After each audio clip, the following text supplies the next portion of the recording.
Alright guys, what's going on? Thanks for tuning in to another video. So the car's been down for about 3 months now, since August. And the last time it was out, we were making a hit on the street. That was the second pass. I was just finally getting somewhere. I changed the turbo and a couple minor things, and I just could never get it to hook again. So I pretty much started from square one, turned it all the way down, and then I started adding a little bit more here and there. I was finally getting somewhere with it. And then that's when the tranny cooler line busted, blew, got under the tires, made me go a little sideways. I had to get it towed home, and it's pretty much been down since. I've driven it, but I haven't raced it. I haven't made a pass at all. If you haven't seen that video, I'll try to link it up here somewhere. So yeah, it's been down for a good bit, especially now the year's coming to an end, which sucks, but I said that I wasn't going to race the car at all until it had been gone through very good, made it get a little bit more safer for what I can do at least. And I wasn't going to race it until it was good. A lot of things were overlooked. A lot of things were rushed. I wouldn't say really overlooked and rushed, but a lot of things could have been done differently, I should say. Just being anxious to get it going. You know how it is. I was very anxious and I just wanted to make passes. I mean, I was really hard at it with the car, whether it was going to the track or making passes on the street. There's a lot of videos that weren't even uploaded on here. Testing probably once, twice a week on the street, and then the track, here and there. But the street, it's right down the street, so I can just drive. The track, you got to load everything up and trailer it and all that. So it's a lot easier just to hop in and go. I'm fortunate to have a spot that's pretty secluded and safe-ish. So that's really why I haven't been posting that much. I've just been so focused on trying to get the car right and trying to get the car ready before the year's over with. I haven't even really done that much. But for somebody like me, somebody that doesn't have a garage, somebody that doesn't even have their car at their own place to work at, I feel like I've got a decent amount done. And it's not even really about what I got done. It's about the things that I've done that made it a big improvement, I guess you could call it.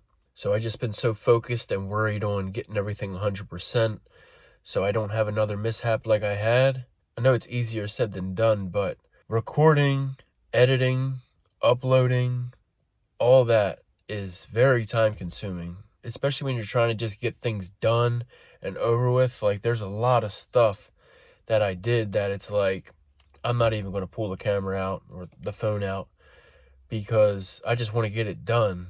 I mean, I could have filmed the whole transmission thing and the converter thing, but it'd probably be like triple the time it took to do it. I mean, all that adds up. I mean, the filming, you're doubling, almost tripling your work. Then you got to spend hours and hours to edit. I mean, even a 15-20 minute long video that once was 45 to an hour long, you got to cut that, trim it, edit it, wait for it to export, import, download, upload. It takes a lot. I mean, it's a whole job. If I was doing this for a living, it'd be no problem, but I do everything on my phone. Sometimes I might pull the GoPro out, but everything's on my phone. So it takes a lot of time to be doing something that you barely get paid for. It's very time consuming. I'm not complaining. I'm just letting you guys know that's why I haven't uploaded much. But right now, I wanted to pull the camera out because it's pretty much crunch time. Track rental is this Sunday, the 13th, and today is the 9th. So 4 days, and I'm a little ready, but not really. I just want to go over some things of what I've done to keep you guys in the loop. Like always, I'm sitting in my truck right now because it's like 55 degrees and it's pretty cold out. Trying to warm up a little bit before I go out there and explain some things and show you guys a few things. So this track rental that we're going to on Sunday is the same rental that I first ran my car at last year in the fall when I was going like, I think my best pass was 7.0, which isn't horrible for the first time out. And that was back when, those of you that have been watching since, that's when I had one wastegate and I was having a serious boost creep issue. I was targeting 4 pounds on gate and I was making 25 and hitting the boost cut. So 7.0s, and this year it's going to be a very big improvement. My dad will be bringing the turbo Trans Am there as well, so hopefully we can line up. We've never been able to do that before. Well, we did it back in the day when I was about 4 seconds slower, but yeah, we've been talking about and trying to do that for a while. So really just want to make sure I got everything in order so I don't go there and waste a day because something stupid happened. So I'm just trying to cross my T's and dot my I's.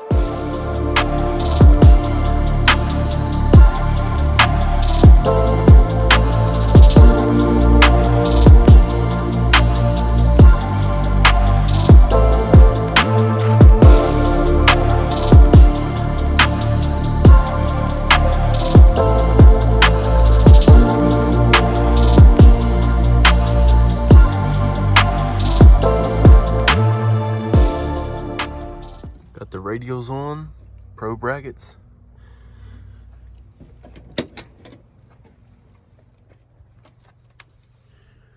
The Pro Dash is in, but I'm not going to get into that on that video. That's going to be a whole separate video explaining everything and showing you guys some things. Got the Terminator mounted up there. So I do need to hook up the trans temp sensor. I don't really need to, but I want to before the track. I have one, I've had one, but I just had the little glow shift gauge right there. And this takes a different style sensor. And just have to plug it all in and repin everything. Shouldn't be too hard. Also, through the winter, I'm hoping to get a cell. Hoping to get a cell to get rid of this stock tank. Just because the angle of this sump, I mean it's up on ramps right now, but the angle of this sump, you gotta have a lot of fuel in here so it doesn't slosh and suck in air and these pumps go crazy.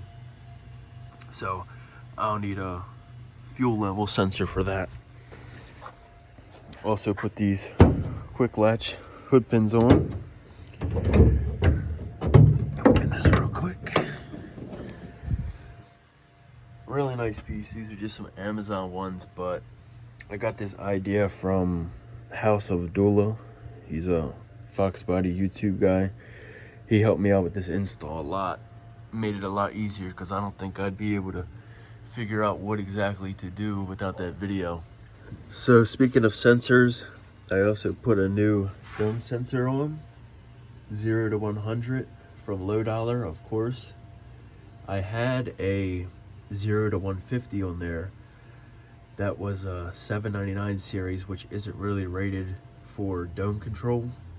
So this is the $8.99 series 0 to 100. And so far, just dry testing it with the CO2 on the Holly, it's way more steady and way more responsive. I'll have to show you guys a screenshot of my laptop. Very happy with that so far. This car is nothing but Low Dollar. I think I have about 5 or 6 Low Dollar sensors, and I've only had one go bad, and that was from a bad batch. He admitted that, and he sent me one out the next day. So I'll always go with Low Dollar. Great customer service, great products. Also, while we're down here, put a new turbo drain on because my other one was leaking from bending it up when I got the new turbo. The drain used to be right up against this V-band, so now it's tucked away. I got a nice 45 on there. As you can see,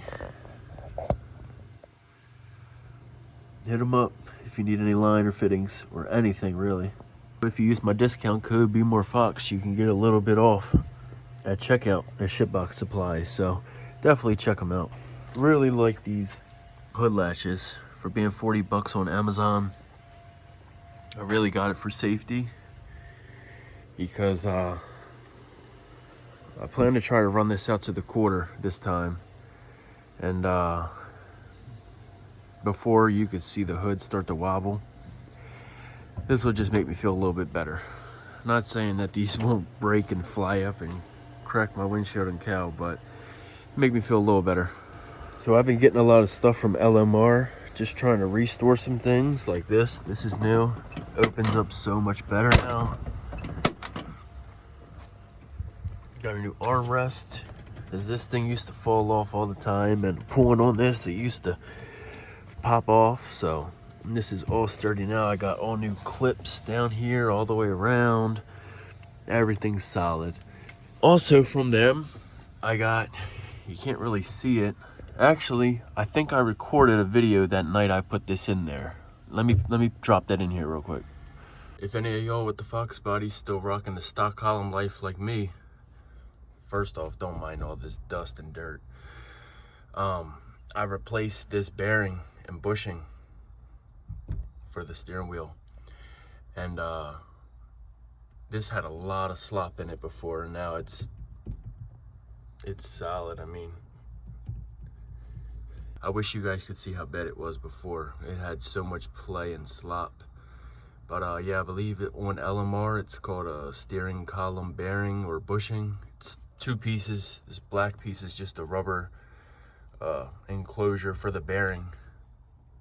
If you can see that in there. Probably not, but I've never heard of them. I never knew anything about them. I'm glad I do now, because this made a big difference. Now, well, it's nighttime now, but I'll probably start on it tomorrow. I have a solid steering shaft I need to put on down to the rack. So that should tighten a lot of my steering play up. Alright, just got done putting on this solid steering shaft from LMR. I forget the company, something with a B. It's like Borgerson or something. But it's on LMR. The old one was a pain to get off. There's no footage. I was just trying to get this done. It's like 85% done. As you can see, I need a longer double D rod. I need it like an inch or 2 longer. It's on there, it's all working, but a little too short. So I'm gonna have to get a longer one. So yeah, this now, no slack at all. It's sturdy, it's solid, it feels way better. Also LMR, got this from there. I added that, but you can get that with it. Love the cup holders. I mean, everything is LMR. This made that up for the shifter. This radio delete, drilled it out for my switches. Plan on getting the delete panel for this because I don't want this here. I don't have any air heat. Everything. I mean, if you need anything, LMR is the way to go. Got all new plugs in this thing. Maybe over the winter I'll replace the plug wires. So far I've never had any issues with them. These are just stock coils and wires. As you can see, they ain't aftermarket. Oh yeah, all new plugs. That I use this real cool gap tool.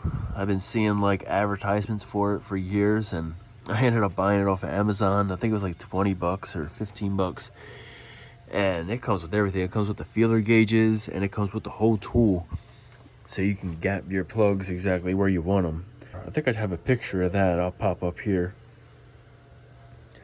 A lot easier to gap the plugs.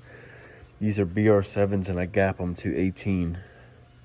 I think my ones I took out were 20. So I got these to 18 since I run a little bit more boost now. Should be all right. And also, so as you can see, the car's sitting a little lower in the rear, but we'll get to that. But it's sitting a lot lower in the front, and this is why. On my last update video, I was in the truck driving. That's why I had time to talk. I was driving up to Mike's house to pick these up. Got these off of him since he went to Jeff Thomas and got the TRS long travels. He had these laying around, so I grabbed these. So now I'll have a set for the track and a set for the street. Just like the wheels. Set for the track, set for the street. Trying to make everything easier.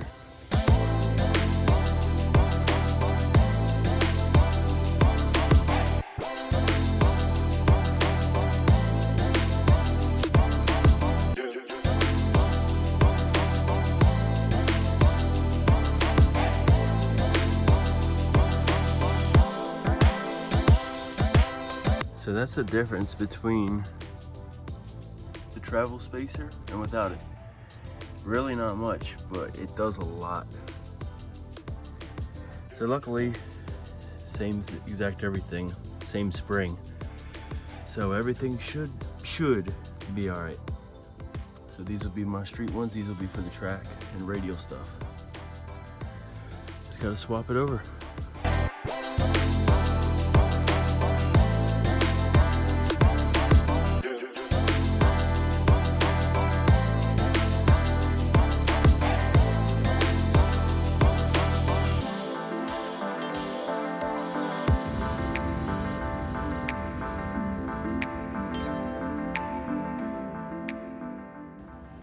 All right, one side done. Really didn't get rid of that much travel. Everything's good, one side down, another one to go. I'm becoming a pro at this. I've done it about 20 times in the past 3 months, so that always makes everything easier. So I'm gonna get the other side real quick, knock that out before it gets too dark out here. So now I got no prep, street, slicks, and struts that I can just switch in a couple minutes. At the end of the day, there's still strange 10 ways and they only tighten so much, but I don't need all the travel and I plan on getting some travel limiters anyway. I couldn't order them in time and get them put on for this rental, but I'll have them ready for next year. All right, now the reason why the rear is sitting a little lower, and I've been spending the last couple of days messing with this.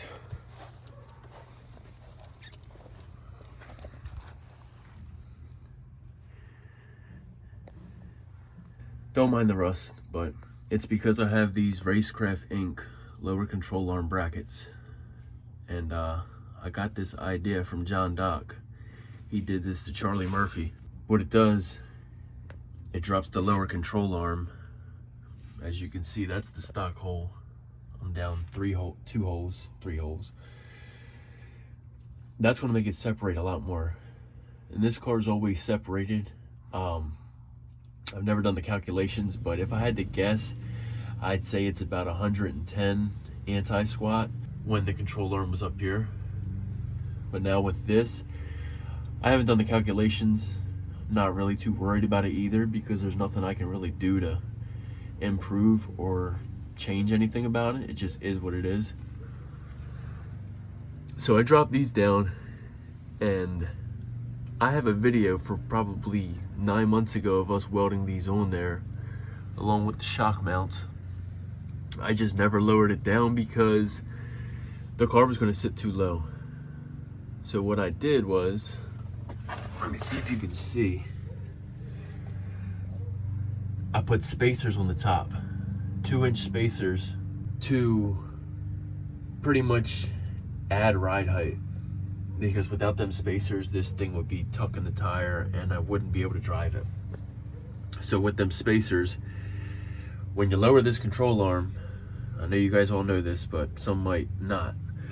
When you lower the control arm, you're lowering the ride height because the coil sits on that. So you're lowering the whole car.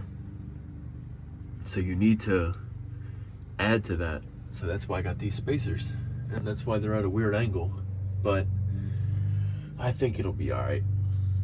So I really hope this thing separates and plants the tire hard. It still has stock uppers, junk uppers, but those are Team Z. The control arm brackets are Racecraft, like I said. So when you drop this down, you need to add length to it to get it right in the hole. So that means that changes everything. So I've been spending the last day or two trying to get the pinion angle where I want it.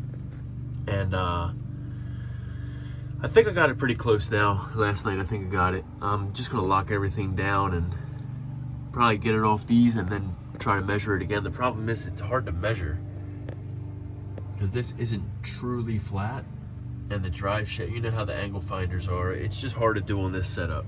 There's nothing flat on the rear. Drive shaft, obviously you can measure it off that, but there's nothing flat on this that I can measure off of. So I've been having a hard time getting it right. Every time I measure it, it's different, it seems like. So I think I got it where I want it, and I think it'll be good to go. Need to go warm up for a second and finish this video off.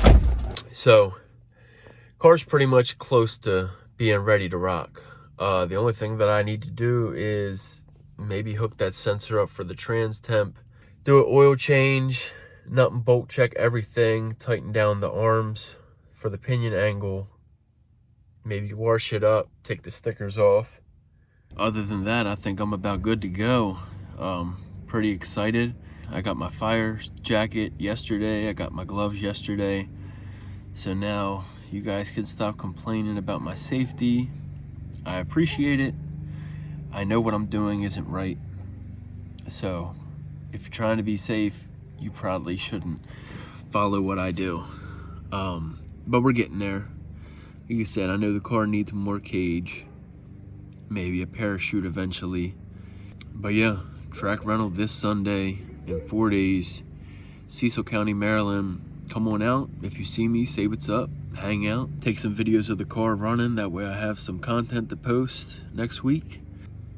You guys already know I don't tell times on the car. I'm sorry. I would love to, because I think a lot of you guys would be pretty surprised. It is a 4.8.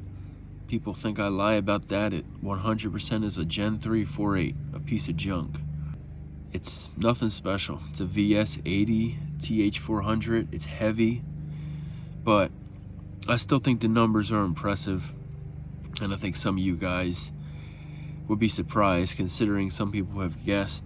And I'm just like, it's not even about me not wanting people to know, it's just about other people. Because if I go to the rental and I say the car ran 620s, that means all the guys that run 550s, 570s, 580s, all of a sudden they'll come out wanting to race. And I really don't want that. And it also goes both ways, because on the flip side, somebody might line up at the track or on a shootout or cash days or whatever, and if everybody knows what I run, that means everybody's going to know around what the other car runs. So it's kind of a respect thing. One day when I get a nice motor for the car, I promise I'll tell you guys the times this 4.8 ran. But until then, it's just got to stay hush hush. But anyways, that's going to wrap it up. Let me edit this, upload it real quick.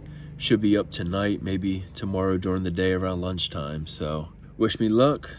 I'll be at the track Sunday. If you guys are out there in the area, come on out. It's gonna be a lot of nice cars there. It's a good rental that you don't want to miss. So I'll see you guys on the next video. Hopefully we're gonna have an upload making passes finally. So thank you for everything. See you guys next time. Oh yeah, one more thing I forgot to mention. I plan on really turning this thing up, running the boost higher than I've ever ran it. Probably gonna max the map sensor out. So definitely don't want to miss the next video. It's gonna be a good one. Let's just hope we don't blow it up. But if we do, that'll give me an excuse to get a little bit of a better motor. See you guys.